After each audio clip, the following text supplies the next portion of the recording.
Some say there is nothing to fight for in the terms of women's rights in democratic countries, but I'm going to explain why they're wrong.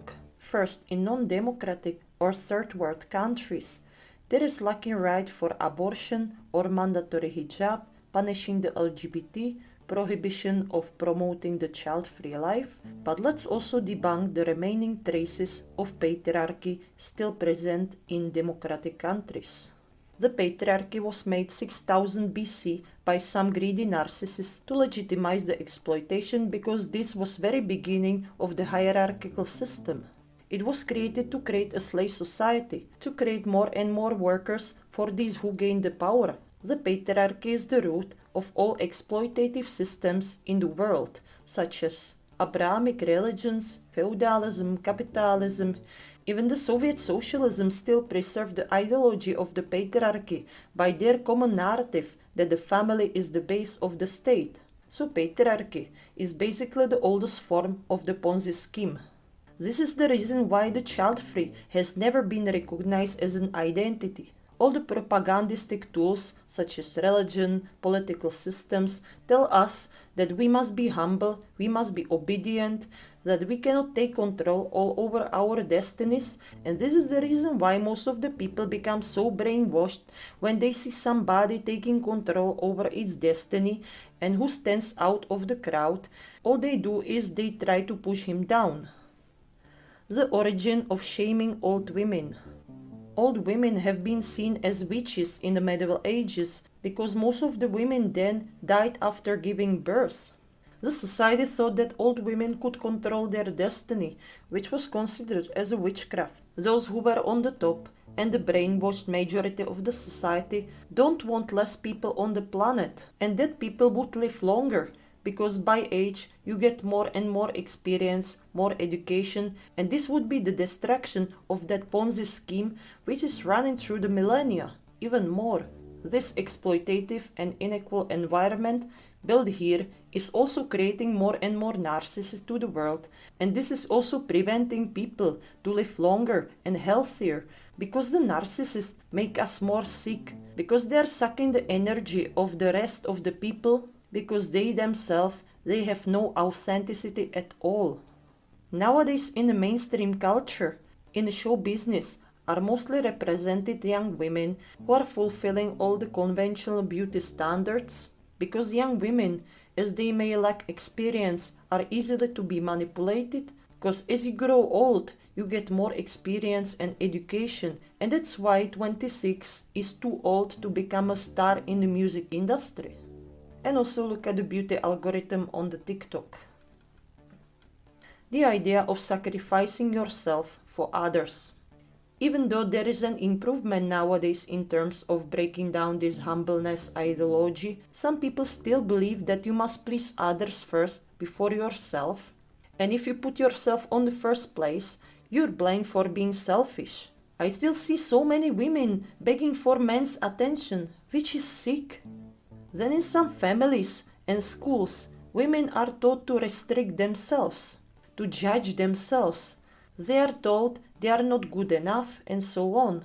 The people are taught to see things through the lens of what will others say, instead of seeing things through the lens of what is best for us to free ourselves from the oppression and to be finally able to take control all over our destinies.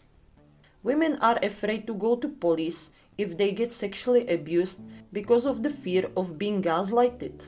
Many police officers are having these prejudices that the woman most probably has been provoking the guy who was abusing her, or they ask them if they were dressed inappropriately, which is almost never the case, and if so, anyways, nobody has the right to sexually abuse. It's the law. The catcalling is still normalized. The catcallers are the real narcissists and attention seekers who want to maintain their power and control over women. Being exposed to the catcalling can develop serious mental health issues, like fear of going out or fear of being raped. And as the catcallers want women and queer people to live in fear. Then the society tried to gaslight women for being catcalled by accusing them they were most probably provoking the catcallers somehow, instead of giving the true support and help to abolish the patriarchy. The good girl stereotype is still existing. There is still moral policing of the girls by families and school system, while the boys are not policed almost at all because boys will be boys. The slut shaming. Women are being told that they are sluts if they have intercourse with many men, while nobody says nothing to a man who has more than one woman. Women still compete among themselves instead of collaborating in order to smash the patriarchy for good. I see so many times this type of women who strictly follow the rules of the patriarchy feel superior to us who don't follow this and who are free spirits. The requirement of the uniformity in some places. In some places, like churches, even some schools, workplaces, women, even men, non-binary, have to dress modestly, and this is creating oppression to people's authenticity to express themselves. Like for example, the mandatory covering of the skin, or not allowing people to have tattoos, piercings, or blue hair. The lacking right for the hysterectomy. All these methods, which are recognized as anti-conception, are not 100% secure. There are even cases that sterilized women got pregnant. If the procedure is not made by complete removal of the ovarian tubes, which most clinics actually don't do, at least in my country. And this method, when they added the spirals into the tubes, failed many times, and most of the clinics use this method. And since the abortion can be only done until the 3rd month, is a big problem because some women don't have any symptoms of pregnancy till then, and there exist women who still even have periods. So that's why the hysterectomy is a solution as a 100% birth control method. So for us child-free, it means having sex freely without fear of being pregnant, and also not to have suffer every month of having periods. So for those women who have endometriosis or PMS, this would be liberating.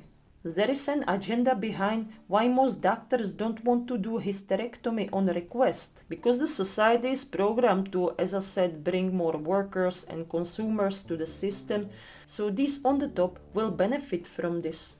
Birth control methods or abortion are not covered by the public health insurance, while the fertility methods are fully covered. Here you see it's so obvious that there is an agenda behind. 8 billion people on this planet still seem not enough. How altruistic for the planet and the privacy for each person.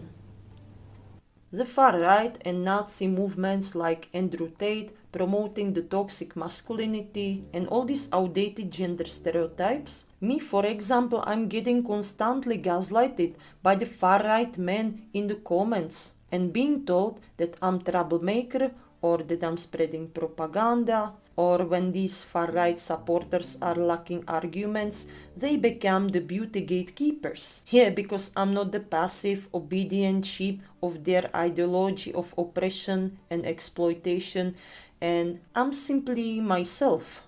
Many so-called feminists are advocating for hijab, which is contradicting with feminism itself, because hijab is symbol of oppression. The conventional beauty standards, including the big butt trend, all leading to see women as objects of satisfaction and nothing more.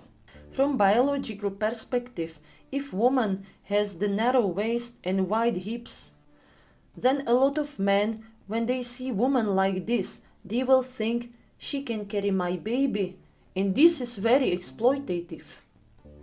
The conventional beauty standards are associated with fertility. Look at the big boob trend in early 2000s. The big boobs symbolize that a woman has enough milk to breastfeed the kid. An obsession with looking young also means that a woman is in her most reproductive age. So you see, everything turns around the reproduction. And then we turn back into why old women are so shamed, also because they are seen as expired for not being able to reproduce anymore.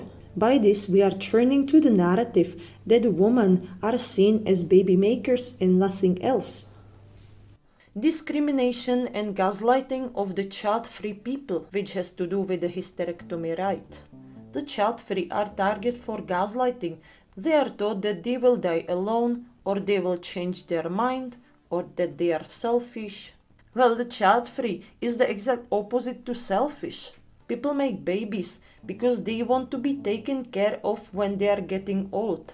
The society is convincing us to have children because they want to preserve a nationality or to leave legacy, or simply because of bringing more and more workers and consumers. Like 100 years ago, families wanted more kids because they wanted more workforce on the field. Isn't this selfish enough?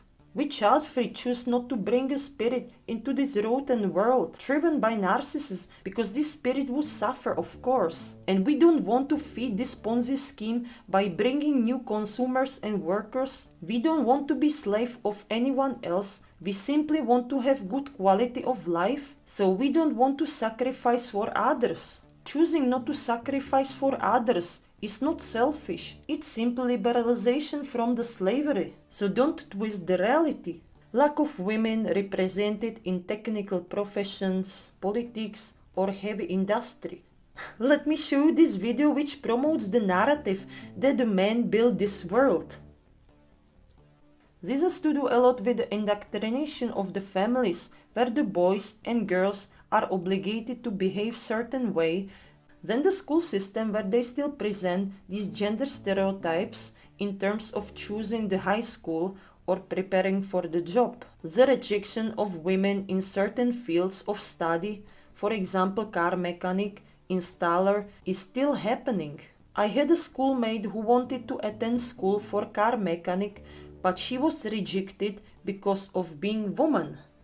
In Germany, for example, some women are requalifying for being installers or electricians because the manual technical workers nowadays are lacking. But the problem is the distrust of the society of installer or electrician woman. So this is big lie that the women don't want to do this type of jobs. And women in some countries were doing tough jobs too. Just take a look at this picture. The patriarchy is not even benefiting men.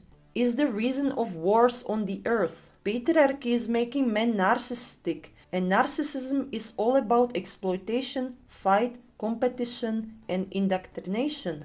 The patriarchy tells to men not to cry, to be strong, to be the best, so he can one day get what he wants. Patriarchy is encouraging the competitiveness among the men, when every man since childhood has been taught that he must be strong, he must win.